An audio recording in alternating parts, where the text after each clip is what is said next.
Most vaccines are generally studied before they hit the market by the company. They're studied for a few weeks, maybe a couple months, a year or two if you're lucky. And so we really don't have any good understanding of the long-term risks from vaccines. There aren't any long-term trials where you're following kids forward, studying vaccinated versus unvaccinated kids, looking at the cumulative effect of adding more and more vaccines and how that might potentially impact our immune system or chronic disease in any sort of way. Well, welcome to Biohacking with Brittany, the podcast where science meets wisdom. I'm Brittany Ford, holistic nutritionist, biohacker, and mom. And for years, I struggled with gut issues, hormonal imbalances, and the exhaustion of motherhood while running a business. Biohacking and functional medicine became my way back to clarity, vitality, and trust in my body. And that's why I'm here, not just to share information, but to share the practices and perspectives that truly shifted my health and my life. Each week, I bring you science-backed tools, honest conversations, and rituals I live myself so you can return to your own body's wisdom and create longevity on your own terms. Because your body already knows this is just the space to remember. Welcome to Biohacking with Brittany. I am so excited that you are joining me today. This episode was so interesting. I had the privilege of sitting down with Dr. Joel Gator Warsh. And if you're in the health space, if you're in the children's health, family health space, you know this guy. He is the guy who is completely changing the way that we view vaccines and actually making the topic way less taboo. I have heard him on so many podcasts. I've seen him on all over social media.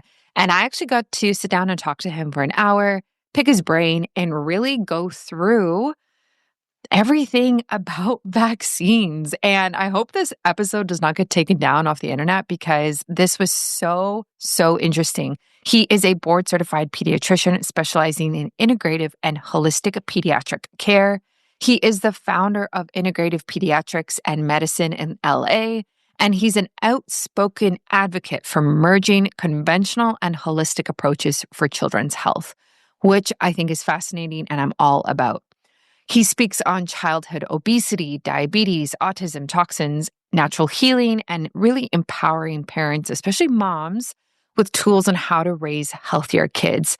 And in this episode, we talk all about that. So we talk about the vaccine schedule, how many vaccines are recommended or advised at this point. We talk about adult vaccines, COVID boosters, all of that. We also get into Tylenol. What are the actual risks of taking Tylenol when you are pregnant, when you're breastfeeding? Is there any risk? And what does the research actually say? We get into quite a lot in this episode, and it was so interesting just to be able to really pick his brain and hear what he thinks. This is for every single parent out there. I think this is an absolute must listening to this episode. And he jumped on to my private community and answered a few other questions that you all submitted, which was really cool. So one of the questions was about cannabis and childhood development problems. So if a mom, uses cannabis while she's pregnant or breastfeeding, does that impact learning abilities and autism and how the kid might grow and develop? We also talked about what to do as an adult if you got a ton of vaccines as a kid. Like, can you actually do anything about that now? So that's in my private community, which is launching very soon. There are, about, I think like 40 of you who are in it so far, but that is coming. And if you are interested, just send me a message. And I'm having all of my guests now hop on for a 10-minute private podcast. That private podcast is only published in the community because it's a lot of topics that are kind of taboo that, just aren't really talked about in a lot of places on the internet and online. So if you want to join, send me a message and you can get my early founders rate and I will let you join before it's even on my website. But enjoy this episode in the meantime, and a shout out to Bioptimizers. I know you guys love Bioptimizers, and so do I. And honestly, they are a game changer for bloating, digestion, and especially for their digestive enzymes called mast zymes. I'm not kidding. I'm literally looking at the pizza at my desk and the 4 digestive enzymes I had with it from Bioptimizers because I did a Spartan race yesterday and my body is exhausted and I'm like adding way more carbs in today and food than I normally would to kind of help with recovery. And it just really helps reduce the digestive issues or bloating or anything like constipation, gas, anything like that. And that is their mass enzymes. I am obsessed with this product. I gave it to my family, stocking stuffers, you name it. If you want to try it, use my discount code biohackingbrittany and you can get 15% off your order. And a shout out to my retreat. Guys, we are 50% full. I am so excited to announce that. I am going to take a group of women to Costa Rica in March. If you want to join me, you're welcome to join March 2nd to 7th. And this is a women's health retreat focused on longevity, holistic health, wellness, and really connecting to your inner self, a break from your life, a reset, and just the retreat that you've kind of always dreamed of in beautiful mountains of Costa Rica. So if you want to join me in the jungle, please do so. It is a very small, intimate group of us, and I would love to meet you in person and really just support you on your health journey. All of that information is on my website. It's everywhere. It's everywhere that this show is linked. It's in the show notes. It's in my bio on Instagram. That is my Optimize Her retreat. And I'm just so excited for you to listen and join me and enjoy this episode. And I will catch you very soon for another one. Hi, and welcome back to the show, everybody. I am so honored to be sitting down with Dr. Joel Warsh, who I have listened to on so many different podcast episodes, on different people's podcasts. And he is really making waves right now in the vaccine space. And I'm just so excited to have you on the show and be able to sit down with you and pick your brain. So welcome. I'm happy that you're here. Thank you for having me on. Yeah, I wouldn't have expected to be talking about vaccines so much, but here we are. Yeah, absolutely. So I want to get a pulse of what is currently happening today. Like, what is the latest news? Especially, I'm in Canada, but we are so intertwined with what is going on in America. What are you reading? What are the headlines? Yeah, it's kind of hard to keep track these days when it comes to vaccine stuff. Back before, obviously with COVID, there was a lot with COVID vaccine and concerns around that, but there was so much censorship, and now there's not really as much censorship anymore. There's a lot more discussions, but with Secretary Kennedy being the head of Health and Human Services in America, there seems to be like new discussions around vaccines literally every single day, Mm-hmm. and a lot of kind of back and forth between the new vaccine committee. So there are individuals put on that people may or may not like, and the changes that have, some people do or not like, the things that Kennedy says they do or do not like. So literally every day it's something about vaccines. And I think the latest was the recent meetings where for the vaccine committee, where they decided that they were going to take the COVID vaccine in America off the regular schedule. There was a lot of debate about hepatitis B and whether that should be given to newborns or not. And just generally about vaccine safety and whether we need to reevaluate some of the research. Yeah. Yeah. Before we dive into the specifics, for people who might not know your work, where do you personally stand on the vaccine debate? Yeah, I guess so. For me, going back a little bit, so I'm a pediatrician. I work in Los Angeles. I found out, I'm from Toronto, so it's something that we both share there. And I've been, working in the space for about a decade. But as a pediatrician, I got a little bit frustrated with the regular system, so I started learning about integrative medicine and have been practicing that way over the last decade. I still do all the regular, medical stuff, but I just think that there are a lot of opportunities to use a natural remedy first, and so that's the way that I practice. But very interestingly, not that I would have ever realized this when I was going through training, but if you get into the integrative space, then there are a lot more questions about vaccines. A lot of parents have a lot more hesitancy, and so it really did kind of push me in that direction, given how many questions I was getting and not really realizing that I did not know the answers. And so I had to research more, look into vaccines more. And ultimately with COVID, it got frustrated around the discussion and the censorship. And so that really pushed me to really dive into it and write a book, between Got in a Hard Place. And now I've been, discussing vaccines a lot more than I ever imagined that I would be. So for me personally, I'm not against vaccines. I think that nobody should be forced to do anything. I think we should be educating people, and we should be able to make our own decisions, what we feel is best for our family. And in my practice, we have people that do all the vaccines on the regular schedule. Some do a slow schedule, some don't do it. Most people do some vaccines. So I just don't feel like we should be forcing people to do stuff. That's it. Yeah. Yeah. So my husband actually bought your book. I mean, long before I was like, oh, I'm going to have this guy on my show or try to get him on my show. So my husband bought your book because we have a baby and he's 15 months now. And he felt like, and he's not vaccinated. And he felt like he wanted to be more educated when having to justify our decisions to family and friends. And so he's like, okay, I'm going to get this book. We heard you on other podcasts. And after you can see, like, he's making his way through it, after he's been reading it, and he said it to me this morning, he's like, it's tough because I feel like it's almost a lose-lose situation because there's risks if you vaccinate and there's risks if you don't vaccinate. So I mean, like I said, we haven't vaccinated and that's yet. I don't know if we will. But what are we supposed to do when we feel like that? Like there's risks if we vaccinate and like risks for their developmental health and long-term health and like it can compound and autism, which we can get into. But then there's also risks if we don't vaccinate and we put him into daycare and he's exposed to different things like measles and whatnot. So when patients come to you and kind of have this type of struggle, what do you really say?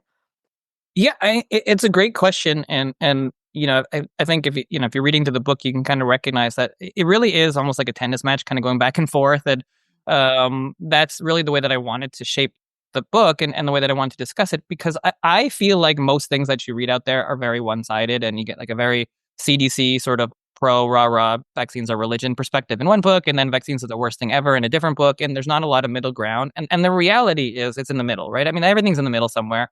And I don't personally look at it as lose-lose. I just look at it as the reality of the world is everything has a risk, and you have to decide what risks you're most comfortable with, and that is the way that I talk about it with parents. And ultimately, you have to weigh the personal risks for your own child against against the benefits that you might see from a vaccine. And we don't know. I mean, you don't know who's going to be the one kid that is going to have a really bad reaction to a vaccine. You also don't know who's going to be the one kid that's going to get really sick from one of these diseases.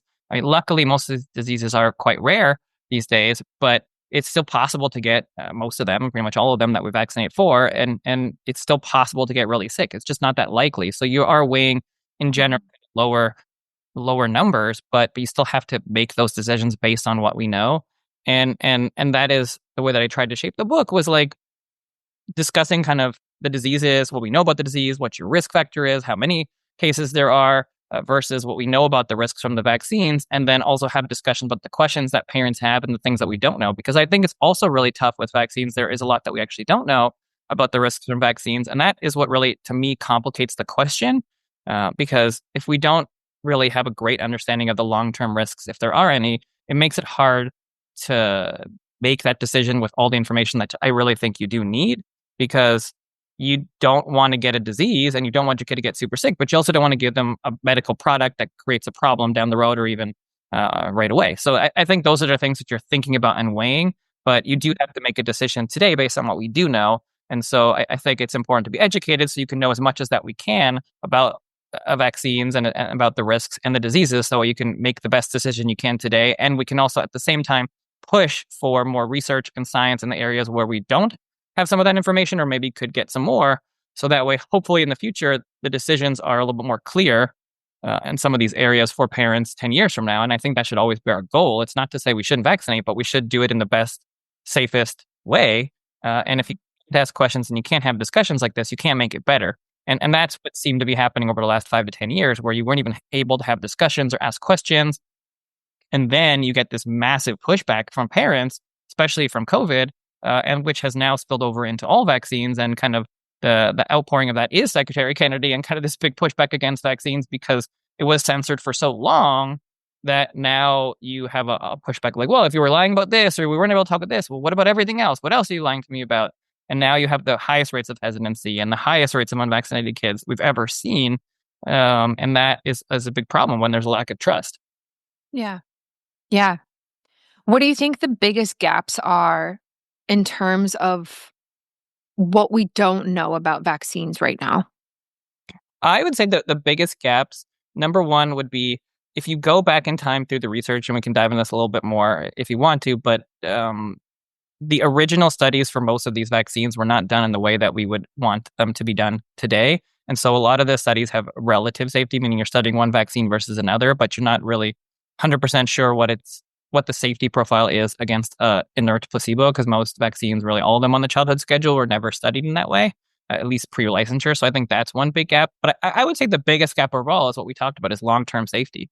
Most vaccines are generally studied before they hit the market by the company. They're studied for a few weeks, maybe a couple months, a year or two if you're lucky. And so we really don't have any good understanding of the long-term risks from vaccines. There aren't any long-term trials where you're following kids forward, studying vaccinated versus unvaccinated kids, looking at the cumulative effect of adding more and more vaccines and how that might potentially impact our immune system or chronic disease in any sort of way. And with a chronic disease epidemic that we have right now, which is about 50% of kids have some sort of chronic disease, meaning like an autoimmune condition, allergies, autism, ADHD, neurodevelopmental concerns, cancer, all these things are skyrocketing. And you should be able to ask, well, could vaccines play a part in that in any way? Because that is a very important part of the risk calculation.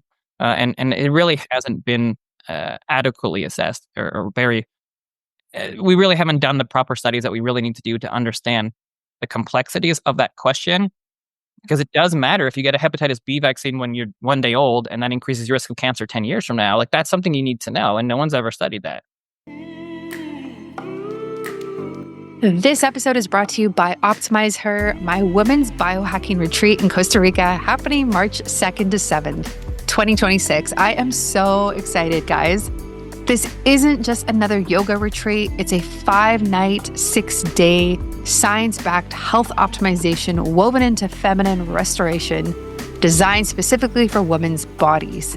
We'll dive into functional medicine and longevity tools, experience healing sessions like sound baths and cacao ceremonies, and recalibrate with daily movement, spa rituals, and farm-to-table meals that support hormones, gut health, and vitality. It's not about fixing.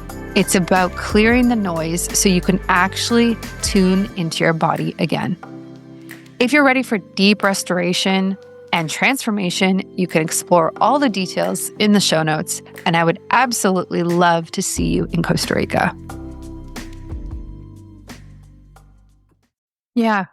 What scares me is the compound effect of them, of like, we just keep adding more and more to this childhood schedule. Like, what I was exposed to as a kid versus what my kid would be exposed to today is pretty scary.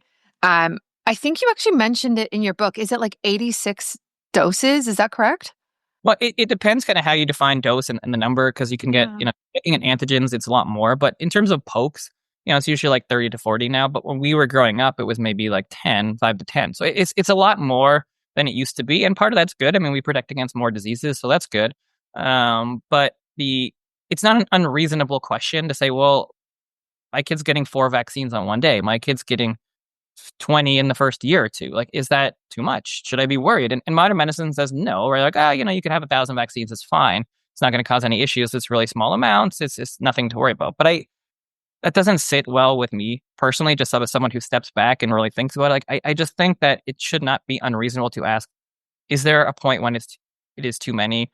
Are we getting to that point for some kids? Is there some genetics or, certain more sensitive kids where a bunch of vaccines on 1 day does start to cause issues? Like, that shouldn't be a question you can't ask. We should be trying to figure out, again, who are the kids that have reactions to vaccines? Because they certainly happen, and why? And can we minimize that as much as possible? And as you add more and more of something, that risk increases. And even if the risk of a serious complication is 1 in a million, which is what we're kind of taught, but I don't think that's true.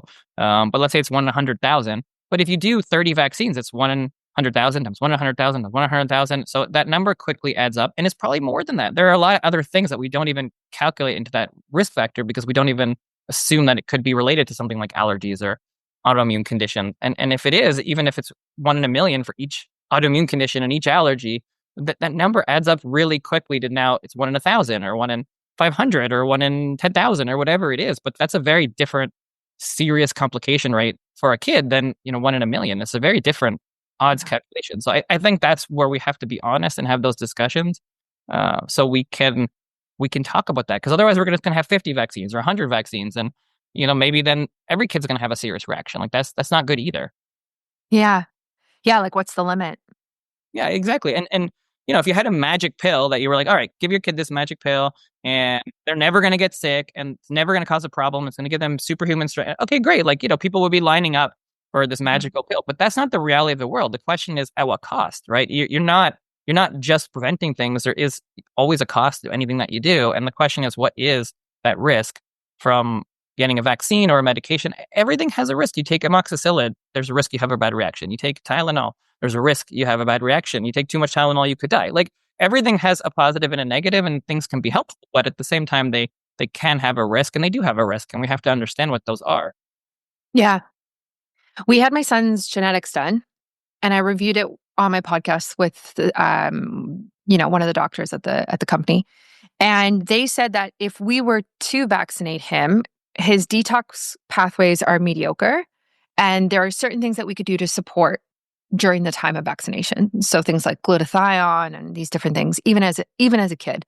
Do you think there's any validity to that of like, let me get my kid's genetics done and understand how he's going to detox the byproducts in the vaccine? Now I have a full understanding. Okay, I'm going to vaccinate him. So now we are actually going to handle this situation differently for the next few days post-vaccine. Yeah, I don't think we're there yet. I mean, I think it's the right question to ask. I think we should be studying this extensively because ultimately the right question is, all right, who are the kids that are going to have a reaction and why? What are the genetics? What can we do to decrease that risk? What can we do to help the body detoxify? Who are the kids that don't detoxify well? Who are the kids that have issues with whatever ingredients? Like, that's the right question, but you haven't really seen that ever studied. It's more extrapolation from these companies of like, oh, these are kind of related to your detox pathway, so therefore you have an MTHFR mutation, therefore you might not detoxify as well. But the body's so complicated. There's so many pathways. There's so many things that are going on. So like one mutation doesn't mean that much, I would say. I mean, if you have like a terrible mutation, then maybe. But in general, especially with something like MTHFR, it's like, well, most people have a mutation. So what does that mean? It's not very definitive. So I hope one day we get to the point where people study this and they say, all right, let's take a swab. Let's look at your genetics. All right, these are the kids that have these 20 mutations that makes you more susceptible. This is a kid that should go slower. This is the kid that shouldn't do it. I don't think we're there yet. So I think if you're interested, like, you could do it. It may be a little bit helpful, but I don't think that any sort of genetic testing right now is very helpful when it comes to vaccines because it's not specific to that. And ultimately, if you want to support your detoxification, you can do that anyways. And even with that, I mean, how much do the supplements actually help you with detoxification for vaccines? Who knows, right? I don't have a problem with it. I have stuff in the office if people want to do it. I think the risk from doing some supplements like glutathione or vitamin C or other things like that is extremely low, and maybe it helps a little bit. So I don't have a problem doing that. I think it's reasonable, but you don't need a genetics test to do that. I mean, you can if you want to, but ultimately you can just do it if you're going to get vaccines anyways to support your body. So I think that we're not there yet. I mean, I wish we were. I would do that, but that's a lot of work. And first you have to say vaccines can cause a problem. Okay. Once we admit that, then you can say, all right, well, if they cause these issues, then who are those kids? Let's study those kids and let's figure out why they're different. Yeah. Yeah. I mean, it'd be pretty amazing if you took your kid into your doctor and they studied them and ran these tests. And then we did the vaccines. And then we had like a post-vaccine protocol, which was personalized to each child. Right. That's physically possible. That is possible. We could do it. I mean, it's gonna take 5 or 10 years. It's a big study, very expensive.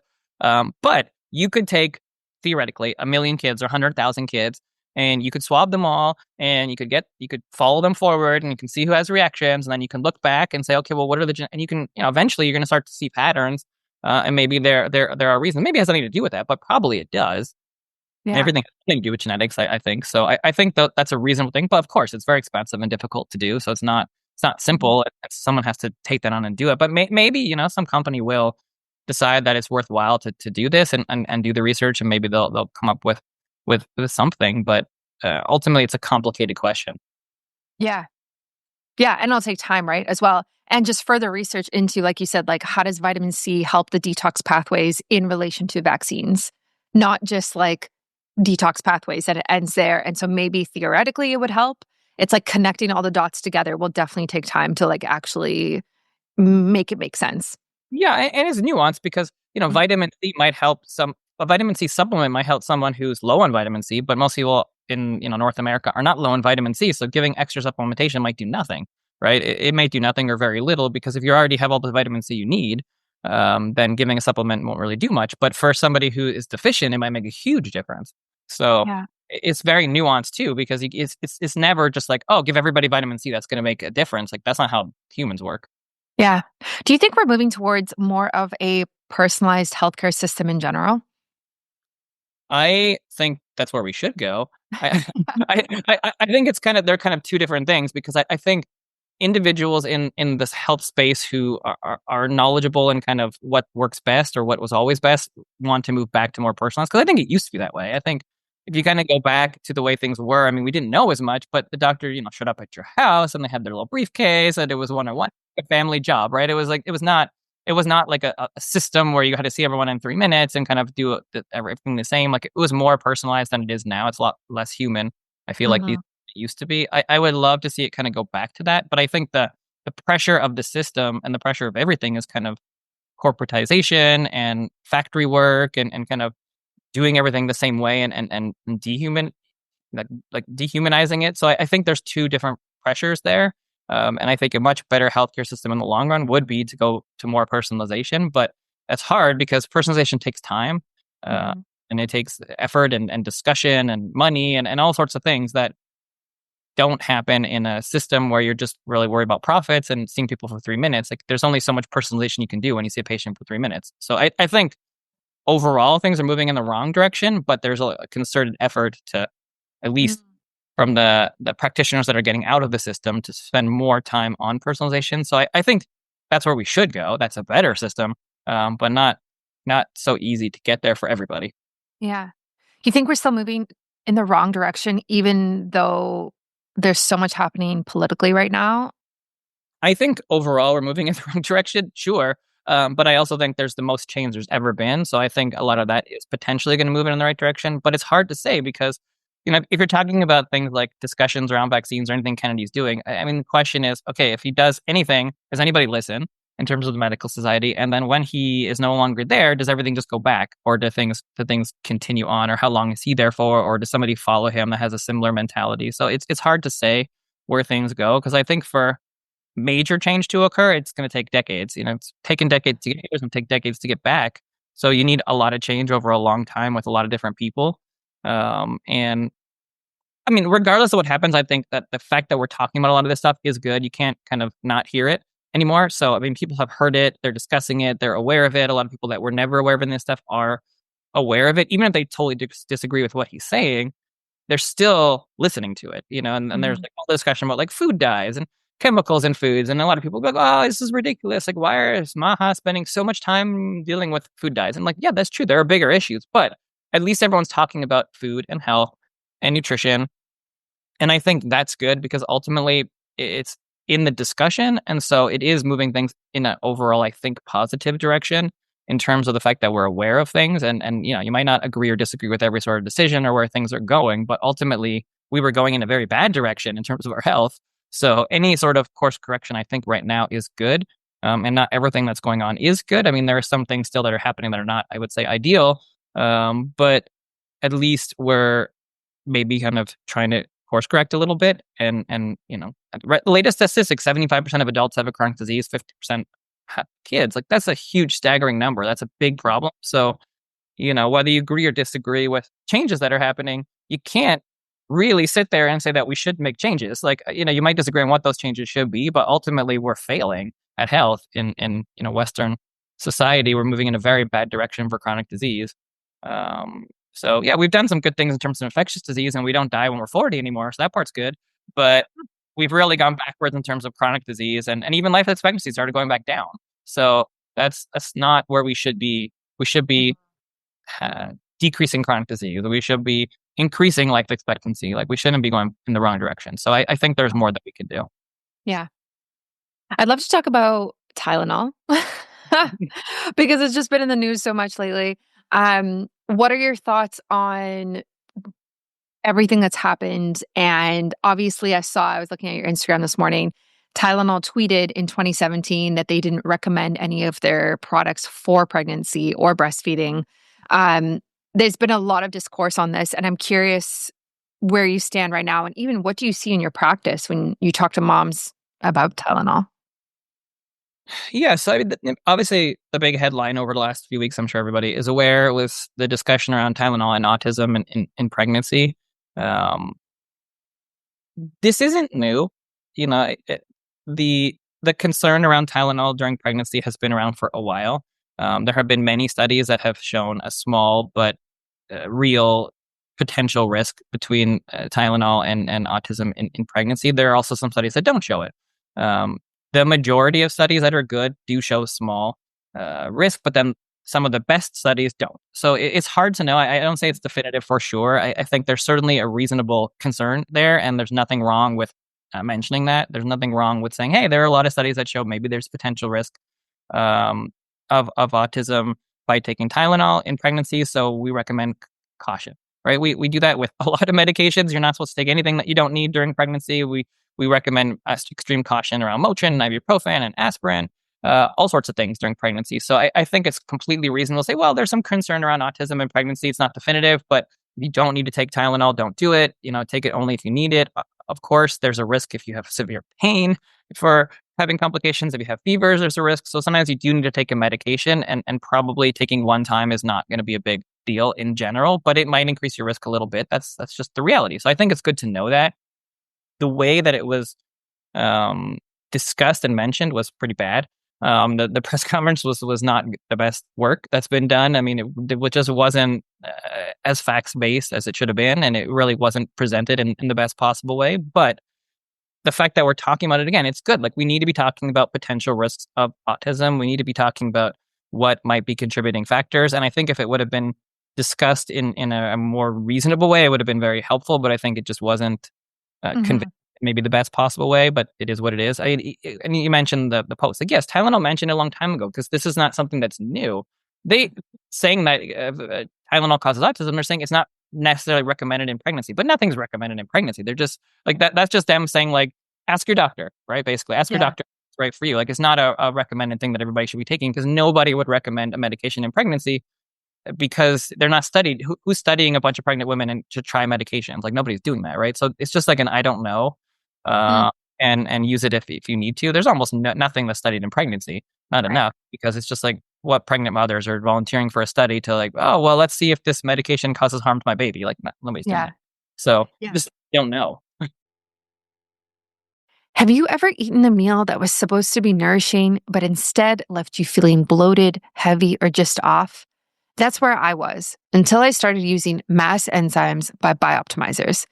Here's the truth. After age 30, your body naturally produces fewer digestive enzymes. That means even healthy meals aren't broken down as well, which can leave you dealing with gas, bloating, or nutrient gaps. Mass Enzymes is a full spectrum digestive enzyme blend designed to help your body break down proteins, carbs, and fats more effectively so you can absorb more of the nutrients you're actually eating. And guys, honestly, I personally noticed smoother digestion, less post meal heaviness, which I love, and more energy after meals instead of feeling sluggish. I know we've all been there, and there's so much room to grow and so much we can actually do about that. If you've been struggling with digestion or you just want better support in this space and even with your gut health, I highly, highly recommend Mass Enzymes. And because I want you to feel the difference for yourself, Bioptimizers is giving my listeners an exclusive discount. Just go to bioptimizers.com/biohackingbrittany and use my code biohackingbrittany, and it will save you 15%. That's 15% off of Mass Enzymes and actually all of their products. So that's bioptimizers.com/biohackingbrittany. Use my code biohackingbrittany and your gut will thank you. So is that the issue then? Because I was thinking this through of like, so Tylenol can be recommended to adults, but once you're pregnant, it's not recommended. And is it solely because we don't have the research that we don't understand how it impacts the fetus? Or like, what is the real threat there, even on a biological, physiological level? Like, what, I guess my question is like, what is the concern for taking Tylenol? I mean, there's almost nothing that's universally recommended for pregnancy because you don't know, right? Recommendation, it would be more like ask your doctor, right? So it doesn't mean that there won't be situations where Tylenol might not be recommended from your doctor, but it's an over-the-counter medication. So an over-the-counter medication, any company that doesn't want to get sued, they're like, okay, it's not necessarily recommended. Like, ask your doctor, right? Because you just know what the complications could be. There are many medications that if you take it, especially if you're taking it consistently, then we don't know how that could affect your body because medications affect all sorts of pathways. And so maybe some of that medication gets into the placenta, gets into the fetus, could affect a developing baby in some way at a certain point in time during your pregnancy. Maybe it changes the way you're detoxified. There are all sorts of things that any sort of medication can do. And there are all sorts of examples throughout history where a seemingly benign medication or something that's used just fine during your regular day. If you're pregnant, it can affect the baby because they're developing. So maybe it affects that development. It could affect your calcium, or it could affect whatever. I mean, there's so many things that it could do, but it just might change the way that things are developing. And ultimately, if you take it at the wrong time or take enough of it, then it's just like think about anything. If you drink a bunch of lead, right? Like if you just get exposed to a little lead, it's not good for you, but like whatever, you're probably not going to notice it. But if you drink a lot, you could die. So it's like any medication. If you take enough of it, it could affect you or a baby in a certain way. And if you're pregnant, you have to be extra cautious. Yeah. What about breastfeeding? Would it be the same? I mean, no, obviously it's not the same, but is there still a risk factor there through the breast milk? Thus far, we haven't found that. I mean, the theoretical concern thus far would be around development, so it would affect the developing brain in some way. There's no evidence thus far that Tylenol affects an actual baby that's born already. So like a fully developed baby outside the womb they couldn't take Tylenol or that Tylenol wouldn't affect them. Again, I think we don't know though, right? Like the research says that, so it's just true of everything. Don't take something unless you need to, because Tylenol may have nothing to do with autism, but maybe it increases your risk of asthma or allergies or autoimmune condition or whatever if you take enough of it. So does that mean you should never take it? No, it doesn't mean that. It doesn't mean that of anything. Should you not take antibiotics? Well, if you have a bad pneumonia, you don't want to die, right? So like you have to weigh that. But can antibiotics affect your gut and cause issues? Yes, it could. We know that. There are tons of research that shows that even one dose of antibiotics in the first 6 months increases your risk for allergies, autoimmune conditions, asthma. So all these things can affect you, and you have to weigh the potential risk versus the benefits. And if it's something that you absolutely need, sure, do it. Like, I mean, there may be some risk to it, but you need it. But don't just take something because you have a little headache. When you're pregnant, like that. That's what I think the messaging was trying to get across. Was not like just tough it out, right? It was don't take something if you don't need to. Like if you absolutely need to, okay, that's fine. If your doctor says it's worthwhile and you need it, go for it. But don't just take it because you have a little pain in your knee or a little headache, because that can have consequences. And I think that goes back to the mentality in North America, Western society, but especially in America, that like a medication is for everything. Like, oh, let's just have the quick fix. Let's give a medication for everything. It's no problem. It doesn't cause any issues. Like that's not true. That's a problem we have here, where we don't think about the consequences. We're just like, yeah, just take a medicine. It's fine. Oh, just take a medicine the next 10 years. It'll never cause a problem. And medicines have side effects. So you have to take it if you really need it. That should be last resort. Yeah. Yeah. I took nothing when I was pregnant, and I had a lot of back pain in my third trimester. And I did like hot water bottles on my back. I did massage and chiro, and I just kind of like used whatever practitioners I could because they didn't want to take Advil, and I definitely didn't want to take Tylenol. Took magnesium and just tried to like really go about it in a whole bunch of different ways. And it actually did relieve itself and it went away. Because I was just concerned that like you said, I mean, taking it once, sure, that's fine. But then I don't know, where do you draw the line of like, okay, now I have back pain this month, so I'm taking it kind of like every other day, and I can't sleep because the back pain, now I'm taking it at night. Like, I don't know. For me, it's like a pretty slippery slope of like, I don't know. Maybe I'm just more cold turkey and I just didn't even touch it.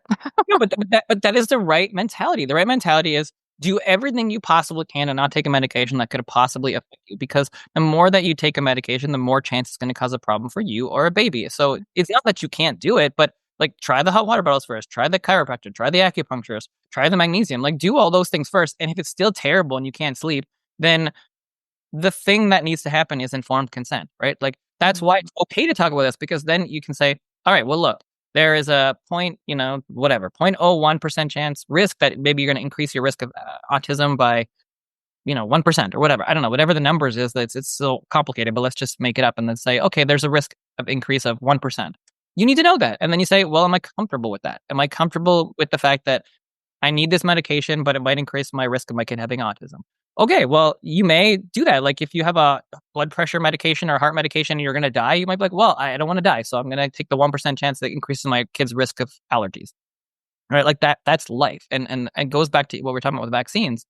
Everything in medicine is a risk benefit calculation. Everything has risks and you have to decide because not treating it also has risks. Like if you have severe pain and now you're miserable and you're super stressed, like all those stress hormones, that also can affect your baby too. Right. So Yeah. maybe for you, the Tylenol, while it does increase your risk a little bit, is going to decrease your pain so significantly. And that's overall a net positive. So this goes, and again, it goes like all these things kind of come back together because this is risk versus benefits and individualized medicine, right? Individualized care is what we need to do because in a certain situation, that might be the right thing to do. That might have a net positive, even though there could be a risk of allergies. There's a net benefit for you of the fact that you're not stressed and miserable all day, and you're able to eat a little better, and you're able to move around a little bit better, and your hormones are more regulated. And so for you, that's a far net positive, and actually better for your baby. So you have to weigh those kinds of things and not beat yourself up if you ever took Tylenol before or something like that. Like Yeah. that's just life. Everyone's different. Yeah. Yeah. Exactly. I'm so curious how you help moms who come into your clinic who might feel like guilt or shame or anything along those lines of like, oh, I took Tylenol when I was pregnant and now this is happening with my kid. Or, oh, I vaccinated my kid a few years ago and now he seems a little behind. And like, do you think it was the vaccines? Like, it's already hard being a mom and there's already a lot of pressure and a lot of guilt. And sometimes we just don't know enough in those moments when we're making those decisions. How do you help moms when they come to you and they have that overall feeling of like, oh my goodness, was this my fault?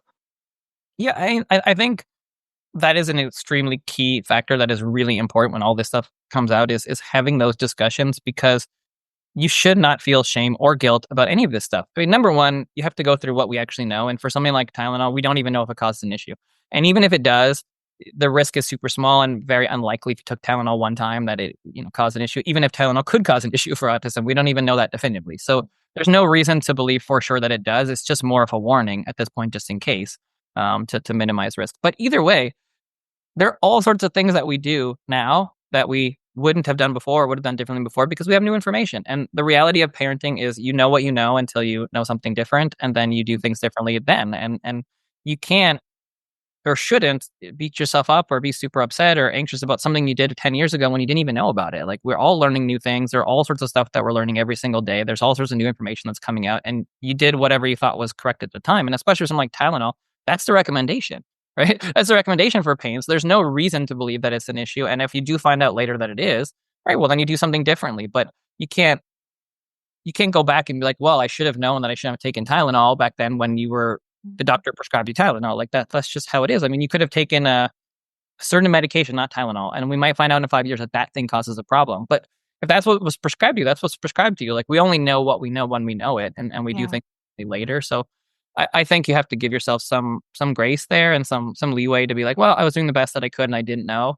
And ultimately probably has nothing to do with it anyways. But even if it does, like there isn't anything that I could do about it then, but I just know differently now and I wouldn't do that again, or I can spread the words for other people don't do it. But I don't know. I mean, you can't, there's no crystal ball. That's hard with a lot of these things. It's just like with vaccines, I get that, like, how do I know what to do? How do I know whether I should give my kid a vaccine? You don't know who's going to be the kid that is going to have the bad reaction. And you don't know who's going to be the kid that's going to get measles and die. Like you just don't know that up front. So you have to weigh those risks and you have to live with the consequences of your decisions, and you have Yeah. to weigh the best information you can at the time. But ultimately, you could make the wrong decision, but hopefully you make the right decision. I mean, that's just what life is and parenting is, and you make the best decisions based on the best information. And you have to weigh the risks, and you could be the unlucky one. I mean, you could be the one kid, even if you get a vaccine, you could be the one kid that doesn't work, or you could be the one kid that has a serious reaction. You just don't know. So you do, but you do have to make decisions. That's what parenting is. Yeah. Yeah. Do you have those kids that come into your clinic that are like the one off who actually do have the reaction? I have never seen a terrible reaction personally. I've certainly had kids come to the office after from other places that swear by it. So I'm sure, it has Mhm. happened. Certainly have patients that have had bad reactions, but I've never, seen the worst of it, I would say, Yeah. thankfully. But I think the hard part with vaccines, at least to me, is when you look at things like allergies, autism, autoimmune conditions, it's easy to kind of identify something if it happens like the next day, but it's really hard to kind of know if something's related 5 years later. Like if a kid has asthma, is that related to a medicine they took earlier or a vaccine or anything like that? That I don't know because obviously I see all those kinds of things and I don't know if it's related or not. Yeah. So that's what I don't know. But the serious like acute reactions I've not seen. Yeah. Yeah. Okay, that makes sense. I want to pull up a tweet. Tweet? I don't know if we're calling it tweets anymore. Anyway.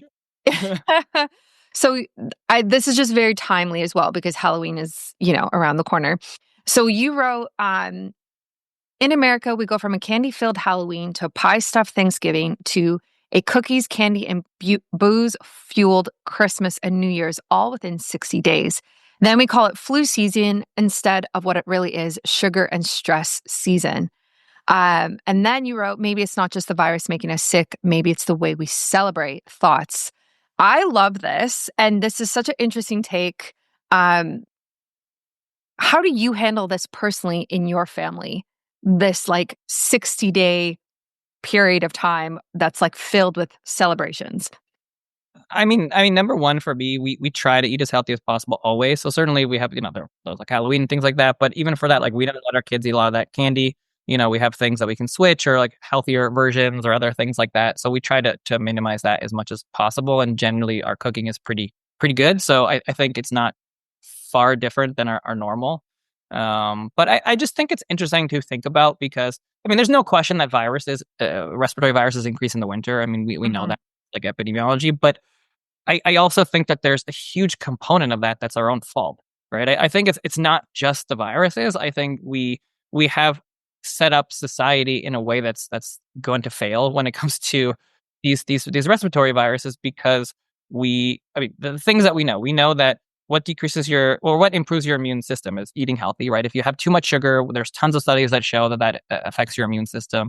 If you're eating all sorts of crap, your immune system's not at its best. If you're not exercising, all those things are bad. If you're not outside and getting sunlight, vitamin D obviously affects your immune system. So all these things that we know, these are not like woo woo out there stuff. That's kind of basic things, but we do all the opposite during the winter, right? I mean, it gets Mhm. cold, especially in a lot of places, in Toronto, right? Like you're inside a lot more than you are in the summer, so you're not getting as much vitamin D, which means you're around a lot more people. And then you mix with that, not getting as much exercise. You mix with that a lot more sugar. So it starts with Halloween. Everybody's eating all these candies and then there's all these candies around your home. So now the next couple of weeks you're eating a lot more, and just so we're setting up kids for weakened immune system around a time when viruses are also increasing, and also around more people, and we're inside, and we're not as healthy. So I think it's the combination of those two things that really fuels what we call flu season, as opposed to just viruses. I mean, would there be more respiratory viruses regardless? Yeah, I'm sure there would be. But if we weren't as unhealthy during this time, would we probably see a vast decrease in these? I think we probably would. Mhm. Yeah. What's your take on when people say, and I just laugh whenever I hear this, is like, "Oh, put a jacket on outside, you might catch a cold in the winter." Yeah, I don't know that there. I mean, I have read about that before because I think it's obviously something we all hear. I don't Mhm. know if that's accurate, other than Yeah. there is some data, some research that shows that just like anything, if you're too cold, then it could affect your immune system, and therefore it might not have as strong of a function of an immune system for that short amount of time. If you're used to it, it's one thing. If you're not used to it and you kind of go outside and shock your system, then probably that affects their immune system a little bit. But also getting sunlight is good, even if it's cold. Um, Mhm. I don't know that there's a ton of truth to that, but I think that maybe it's one of those things that's kind of conflated with the fact that people get sick more in the winter. So then they kind of Yeah. assume that, oh, well, you went outside and you got sick, so therefore that made you sick. Where as opposed to like, well, it's good you got exercise and went outside. Because I don't know that you like go to like Scandinavian countries and they're like not outside in the cold, like they're more used to it. So I don't know. Yeah. I think it's a mixture of things. I don't think it's the cold by itself. Yeah, that's what I think. I think it's we're inside more, we have way less sunlight, way less vitamin D, we're making poor healthy choices like food and all of these different things. I don't think it's the cold air outside that is suddenly making everyone like sniffly all winter long. Yeah, Um, I don't even think that makes sense because I mean, if you just go with basic virology, like you yeah. have to be exposed to someone. So like just being outside in the cold shouldn't get you sick, right? It shouldn't even you shouldn't get exposed to something. But the the theoretical part would be it affecting your terrain, so affecting your body, and maybe extreme cold. I would think extreme cold, but like relative cold shouldn't necessarily affect your immune system that much. Maybe a little Mhm. bit. Other than if it's like hypothermia or whatever, it's a little different than just going outside all day. I wonder if there's any studies on countries that are like warm all year round, like Mexico or even more south, that don't have this like indoor lack of sunlight, processed food kind of like span that North America goes through. Like, I wonder what the studies would say there of like, is there an increase in the flu and the cold for all of the kids in those types of countries?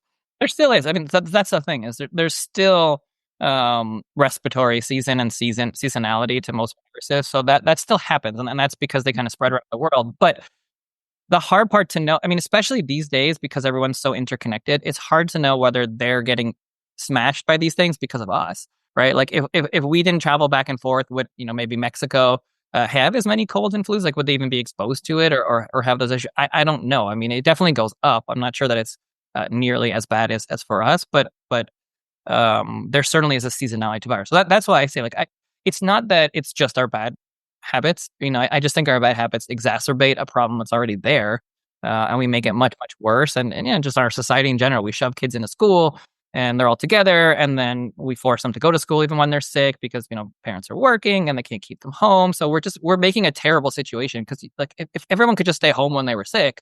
Uh, Yeah. you'd have a lot less infections, but like, it's just not the reality. Like a kid gets sick and then they have a fever for a couple of days, and then you're like, oh, you don't have a fever, okay, go back tomorrow, and you're like, but they're still contagious, so you're sending them back in there when they probably should stay home for another week. Yeah. We just don't do that in our society. We kind of force kids to go to school, so I think that does lead to a lot more infections, and then those kids bring it home and affect their parents, and they infect their friends. So we've created the situation where I think if everyone was sick, like just think of COVID, right? Like nothing was spreading during COVID because everyone just stayed home for 2 weeks when they got, potentially sick or exposed to anything. So nothing spread. So it's not like we can't do it. If we just everybody stayed home when they were sick, Yeah. you probably wouldn't see a lot of spread of viruses. Yeah. But it's a systemic issue, right? Because parents can't stay home because they can't Oh, no, afford. that's what I'm saying. It's not a simple solution, but I was saying a lot of the problem is actually our society. Like we've created this problem of all these colds and flus. Um, they're not like we didn't create them, but we make it a lot worse because we expose everybody to them. Whereas, if, for example, just think of the time during COVID when it was socially acceptable to stay home, right? It was socially acceptable if you were exposed to COVID that you could stay out. If you had a little sniffle or anything, you didn't have to go back to work or do Mhm. anything Yeah. for a week.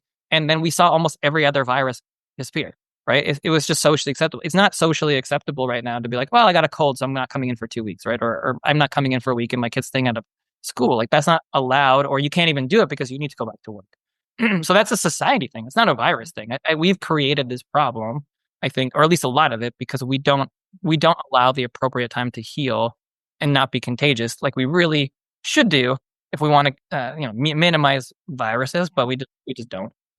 Yeah, we kind of brush it off, right? Like, oh, you just have a cold. Like it's not taken nearly as seriously as COVID was of like, yeah, stay home, quarantine for 2 weeks, stay in the basement. Right, and most of these viruses are worse or at least the same as COVID. I mean, they're not like the flu, kills tens of thousands of people every year. It's not like the flu is better or worse than COVID. It's like Mm.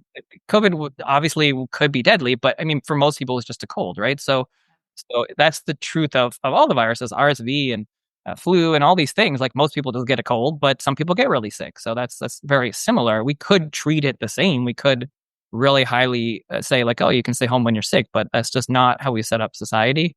And certainly not modern society, because it used to be more that like mom stayed home and dads went to work. And so there was somebody at home if a kid was sick that could stay home longer because there was somebody there to watch them. But now most families, both parents work. So there isn't anybody at home to watch a kid if they're sick.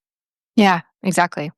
Yeah, it's like a multifactorial systemic issue that is not going to be solved overnight and like needs multiple parties to really come in to make change. We're going to shift gears to my private podcast or my private community. Before we do that, for everyone listening, if they want to get your book and connect with you, where can they do that? Sure. So the book is Between a Shot and a Hard Place, and you can get it on Amazon or everywhere books are sold, and or theshotbook.com. And you can find me on Instagram, X at Dr. Joel Gator, or on Substack. Perfect. I will put that in the show notes. Thank you for listening. And if anyone wants to join us in our private community, I will link that in the show notes so you can do that. And so, yeah, we are going to hop over there right now. Thank you for listening to Biohacking with Brittany. I hope today's conversation gave you something to take into your own life, a practice, a perspective, or simply a reminder to trust your body. If you love this episode, please leave a review, share it with someone else who could benefit, and join me over on Instagram at biohackingbrittany for more. And if you're ready to go deeper, you can explore my retreats, community, favorite tools, all linked for you in the show notes. Until next time, remember, your body already knows.